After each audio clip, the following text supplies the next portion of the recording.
Hello, my name is Michelle Leahy and I'm with Manatee County Parks and Natural Resources. Today we're going to be learning about Native American history and tool use. We're at the Bishop Museum of Science and Nature. We wanted to see some images of what Florida was like before the Spanish conquest. Why don't you come inside and visit with us?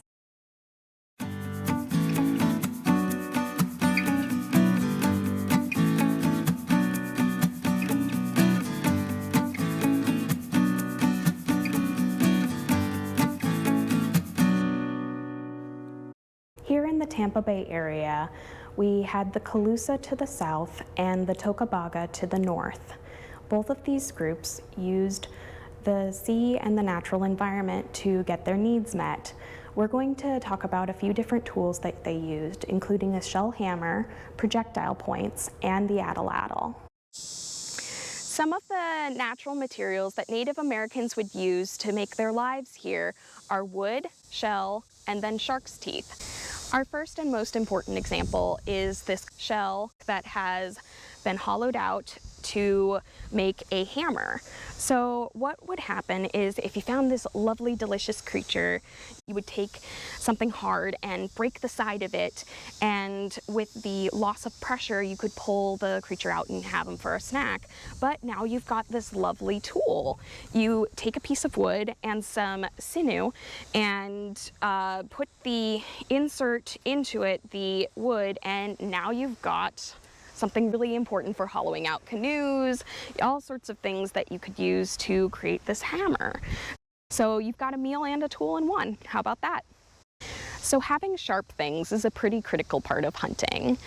We don't have a lot of rock here in Florida, and instead what they would have used is chert that they traded for to create projectile points and arrowheads like this. And what we also would have had readily available was shark's teeth.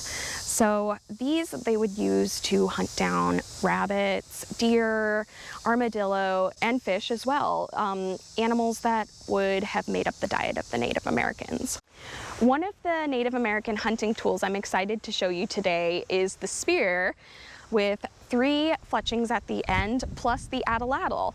These two tools would be able to be used together to track down your rabbit or your deer. The physics of it is that this functions as a longer arm so that you can throw further and therefore get your dinner.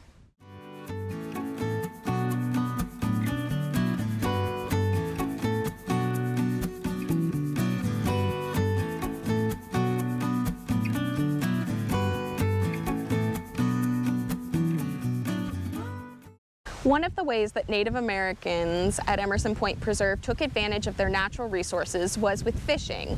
With nets like these that feature a few different things, including wooden floats and shell weights at the bottom, they could take a stream when it narrowed that was full of fish, lay it across, and the fish would swim and reach the barrier of the net, and then they'd have easy dinner.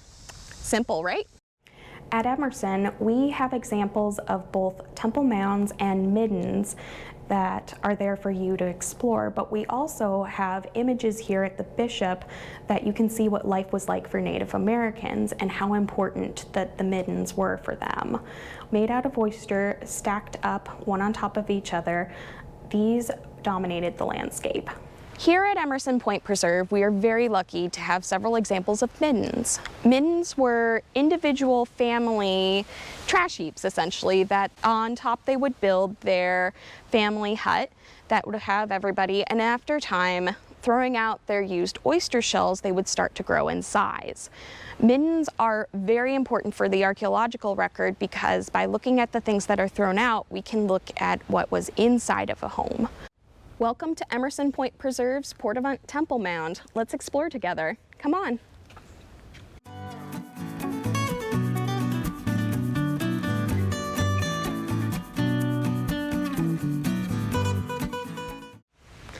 Welcome. You're at the Portavant Temple Mound of Emerson Point Preserve, the largest temple mound in the Tampa Bay area.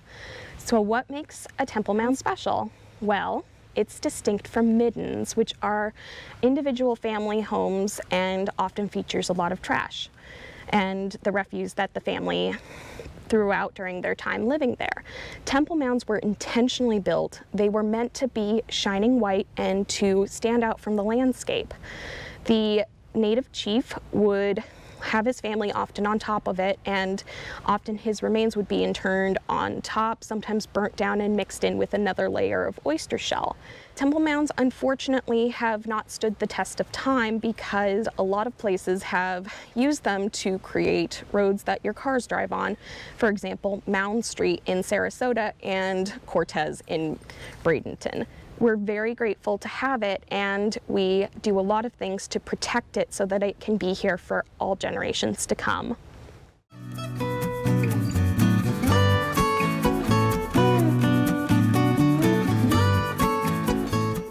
Emerson Point Preserve functions as an open-air museum where artifacts can be on the surface of our middens and mounds and available for you to look at as you walk along the trails. However, no collecting is permitted. This is very important to maintaining the integrity of the site so that future generations can enjoy it. Thank you so much for joining us here today. Remember, when the Spanish explorers came to Florida, they found a flourishing population of many different tribes, not just one. There's so much information out there about the different tribes of Florida. You can learn more by visiting our Facebook page and YouTube channel or at mymanatee.org. Thank you so much. See you soon. Bye-bye.